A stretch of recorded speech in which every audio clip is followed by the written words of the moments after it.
तर आषाढी एकादशी निमित्तच ना मी जात असे वेंगुर्ल्यात. या साईडला असा बाजारपेठ आणि या साईडला असा बंदर वेंगुर्ल्याचा आणि त्याच्यामध्येच असा मंदिर विठ्ठल रखुमाई. तर चला जाऊया आपण.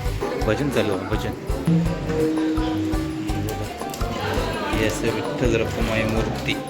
तर मंडळीनं ना दर्शन झाला घेऊन आणि आता मी इला असे वेंगुर्ल्याच्या बंदरावर इला असे. हो हो, एक नंबर. डेंजर लाट आहे, डेंजर. ही असा क्रेन आणि या साईड सगळा मटेरियल आहे.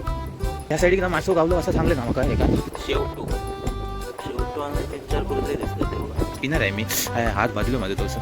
तर मंडळी ना आता मी इला असं आहे आमच्या कट्ट्यावरती चेंज करून आता आमचा कट्टा बाजारपेठमधला विठ्ठल रखुमाई मंदिर.